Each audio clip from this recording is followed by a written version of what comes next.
নমস্কার, আমি ডক্টর দীপানিতা পাল, homeopathy consultant.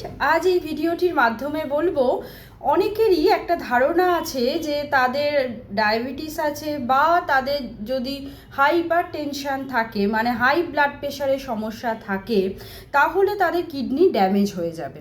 এবং তাদের একটা ভ্রান্ত ধারণা থাকে যে যেহেতু কিডনি ড্যামেজ হয়ে যাবে, এবং আপনারা অনেকেই শুনে থাকবেন যে কিডনির যদি রোগ হয় সেক্ষেত্রে আমাদের জলের একটা রেস্ট্রিকশান থাকে, সেক্ষেত্রে তারা দেখা যায় অটোমেটিক্যালি তারা কিন্তু ওই জল খাওয়াটা কমিয়ে দেয়। যেহেতু ওয়াটার ইনটেকটা তারা কমিয়ে দিচ্ছে, সেক্ষেত্রে তাদের শরীরে একটা ডিহাইড্রেশন সৃষ্টি হচ্ছে। সেখান থেকে দেখা যাচ্ছে তাদের কিন্তু যখনই ক্রিয়েটিনিন লেভেল চেক করা হচ্ছে সেক্ষেত্রে কিন্তু বেড়ে যাচ্ছে। কারণটা কি? কারণ হচ্ছে আপনারা যদি জল খাওয়া কমিয়ে দেন সেক্ষেত্রে দেখা যাচ্ছে ব্লাডটাও কিন্তু কনসেন্ট্রেটেড হয়ে যাচ্ছে।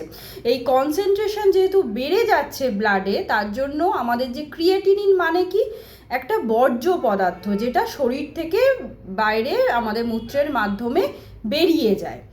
এবার যদি আপনারা জল খাওয়া কমিয়ে দেন সেক্ষেত্রে দেখা যাচ্ছে কি আপনাদের ওই ক্রিয়েটিনিনটা ফ্লাশ আউট হচ্ছে না, এবং আপনাদের দেখা যাচ্ছে মূত্রের পরিমাণও অনেকটাই কমে যাচ্ছে, যেহেতু আপনারা জল খাওয়াটা কমিয়ে দিচ্ছেন।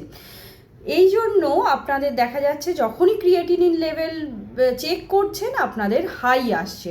সেক্ষেত্রে কিন্তু আপনাদের বুঝতে হবে যে এটা কিন্তু কিডনি যে সমস্যা হয়ে গেছে আপনাদের, সেটা কিন্তু নয়।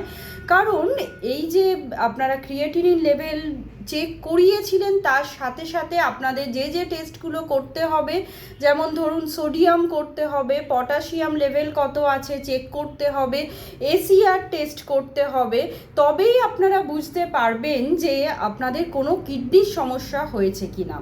আদারওয়াইজ আপনারা নিজে কিন্তু কখনোই জল খাওয়াটা কমিয়ে দেবেন না।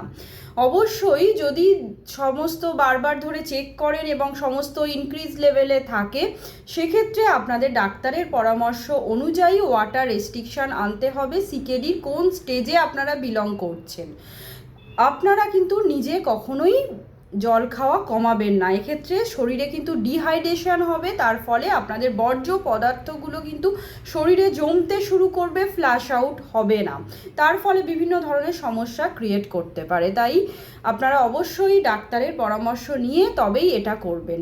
এবার বলি, আপনাদের এই ভ্রান্ত ধারণা থেকে বেরিয়ে আসতে হবে যে ডায়াবেটিস থাকা মানে বা আপনাদের যদি হাইপার টেনশন মানে উচ্চ রক্তচাপ থাকে, তার মানেই আপনাদের কিডনি খারাপ হয়ে যাচ্ছে, সেটা কিন্তু নয়। আপনারা যদি ওয়েট মেনটেন করেন বা আপনাদের যদি ওষুধ খাওয়ার মাধ্যমে ডায়াবেটিসটাকে নিয়ন্ত্রণে রাখেন, বা হাইপার টেনশন যাদের হাই ব্লাড প্রেশার আছে তারা যদি বিভিন্ন রকম ধরুন যে সমস্ত জীবনযাত্রার পরিবর্তন আছে, ওষুধ তার সঙ্গে ওষুধ খাওয়ার পাশাপাশি আপনাদের প্রেশারটাকে কন্ট্রোলে রাখতে পারেন, তাহলে কিন্তু এই কিডনি ড্যামেজের চান্সটা অনেকটাই কমে যাবে।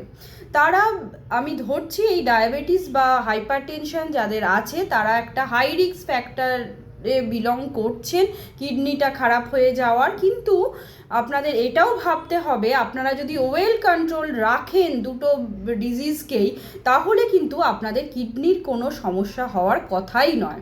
তাই আপনারা নিজে থেকে কখনো ওয়াটার রেস্ট্রিকশান করবেন না। আপনারা ওয়েল মেনটেন করুন। যদি সুগার থাকে, সুগারটা যদি বেশি থাকে সেক্ষেত্রে আপনারা চেষ্টা করুন নিয়ন্ত্রণে রাখার, এবং যাদের ব্লাড প্রেশার হাই আছে নিয়মিত ব্লাড প্রেশার চেক করুন এবং আপনাদের মেডিসিনের মাধ্যমে সেটিকে নিয়ন্ত্রণে রাখার চেষ্টা করুন। তাহলেই দেখবেন আপনাদের কিডনিটা অটোমেটিক্যালি প্রোটেক্টেড থাকছে। নমস্কার, সবাই ভালো থাকবেন এবং সুস্থ থাকবেন। আশা করি ভিডিওটি হেল্পফুল হবে। যদি হেল্পফুল হয়ে থাকে অবশ্যই সচেতন এই যে মূলক আমি ভিডিওটি করলাম আপনাদের আপনজনদের মধ্যে শেয়ার করে দেবেন এবং আমার পেজটিকে ফলো করে রাখবেন। ভালো থাকবেন।